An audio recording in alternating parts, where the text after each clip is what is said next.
out some things here and there. Some things may, go over some folks' heads.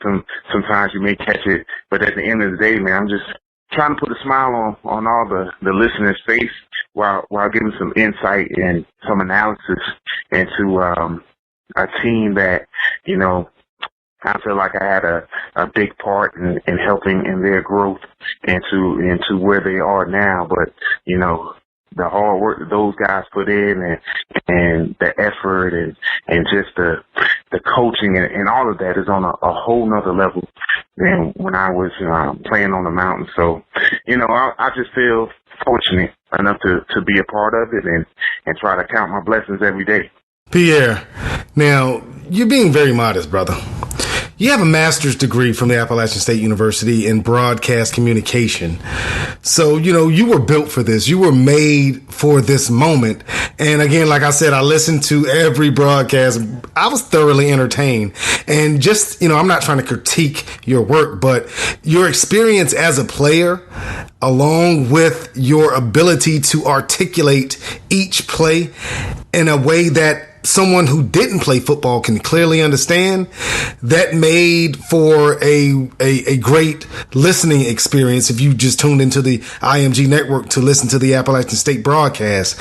And throw in the fact that you're a generation of this hip hop generation as well as I, and you one of my favorite sayings is, I have two of your sayings is, tougher than a $2 steak and cooler than a polar bear's toenails, via Outkast. Look Outkast up if you don't know who Andre, Benjamin, and Big Boy are. But I thoroughly enjoyed each broadcast, and Appalachian State had a huge season, taking a share of the Sun Belt Conference and winning their bowl game. And it was a great season for the Mountaineers, man. And again, I think you played a huge role in that. You entertained me, and I'm sure you entertained, the listeners who tuned in each and every week to check out your broadcast team on the IMG network. Yeah, it was a huge year for the Mountaineers, man. They came out in what was just their second year of bowl eligibility. They were able to win their second consecutive bowl game and have their second consecutive season of 10 plus wins. So, to see where the program has come from back in 2004 when I stepped on campus, to just trying to do whatever they could to be in the Southern Conference championship conversation to now, being a perennial favorite against, football bowl subdivision opponents. Again, I played with some great teams back in my day, but we only beat one FBS opponent. These guys do it week in and week out, so you can't take anything away from them. They had a great historical season, winning their first FBS conference championship, and in a year where they were favorite to win the conference. So, you can't say enough about what they're doing up there in Boone. Scott Satterfield and his staff, they get the job done on the recruiting trail, and then they pave, or they beat the pavement with their feet and then bring it back, that talent, and nurture it. And they don't do a lot of junior college transfers. They don't do a lot of transfers, period. They build from the ground up. They do it the right way. And it's been a successful recipe thus far. Absolutely, Pierre, and I know you would be remiss if you didn't shout out the other two members of the IMG Network Appalachian State team. You say that every week, man. A-Dub. I don't even know A-Dub's real name because I don't think you ever said it. You called him A-Dub, and there was another former Mountaineer football player doing the sideline interviews for you guys as well. Yeah, Carl Anderson. So my play-by-play guy, Adam Whitten. So I call him A-Dub for its initials. Back when we were young, A-Dub was a popular phrase in our household for a different reason. But yes. That, I took that and just started calling him that, and him being the good sport that he is, he took to it and ran with it himself. And he's calling himself A-Dub now, but he does a heck of a job, man. He makes things so much easier for myself and Carl Carl, another former Mountaineer, at linebacker, played on some teams after I left the Mountain, and he was actually on a couple of those Division I teams. So he's got some insight on the players on the team.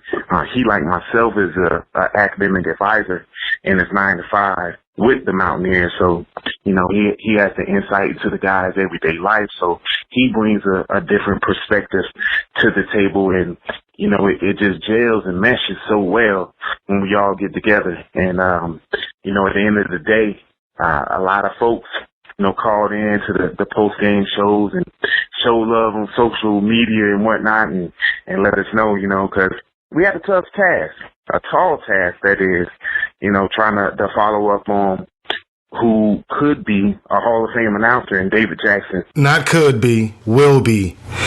David Jackson, I'm saying it first, Pierre. David Jackson will be.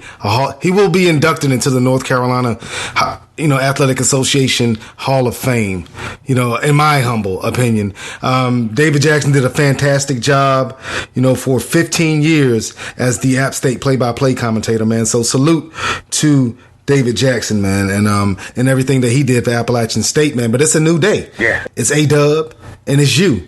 And you guys had a great first season. Again, hats off to you. Salute to you, man. I hope that you continue in that role, because I'm patiently waiting in great anticipation of you guys' second season as the voice of the Mountaineers. Yeah, there was some nervous folks around town in Boone, and it was our first year, doing it as you said, so people didn't know what to expect. It was my first year in the analyst role, and Carl's first year sideline reporter, and even A-Dub's first year as play-by-play. So they didn't know what to expect from us, and then we were following, what will probably be a Hall of Fame career. So there were a lot of question marks, but we were able to answer the call. Thank God, and we'll be back next year to try to do it even better. Pierre, I got to keep you around. Don't go anywhere, man. We've talked about, why you left the show, your hiatus, and you've been doing great things for the Appalachian State Mountaineer football team on the radio side of things. But when we come back from this break, if you would stick around, man, as you know, I spoke about it earlier on the podcast, the Super Bowl, I call it Super Bowl LI, is set. The Atlanta Falcons, the Dirty Birds, Matt Ryan, Matty Ice versus Billy Badass Belichick, Tom Terrific Brady, and the dynasty that we know as the New England Patriots. I'm going to take this commercial break. I want to get your take when we come back from the break on Super Bowl LI and who you think can come away with the victory. Can you stick around with us? Oh, absolutely. Show you right, man. We're going to take this commercial break. We'll be back on the All Things Sport podcast on Spreaker Radio. What you ain't heard? Somebody done told you wrong, punk. It's the All Things Sport podcast with Damian Banks and Pierre Banks. Latifah, party's right here. On Spreaker Radio. What's happening? Welcome back. It's ATS. It's me, Damian. I got Pierre still with us. Pete, we talked a little bit about what you've been doing since you've taken your hiatus from the All Things Sport podcast. Now let's get into the meat potatoes of what we do, man. Let's vibe, baby. Let's go back and forth, man. Now we talked earlier in the podcast about Super Bowl LI.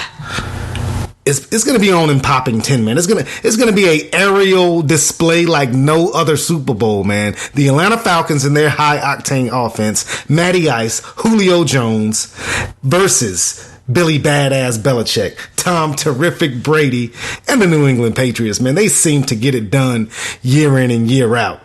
I know you have an opinion. I know you got a hot take.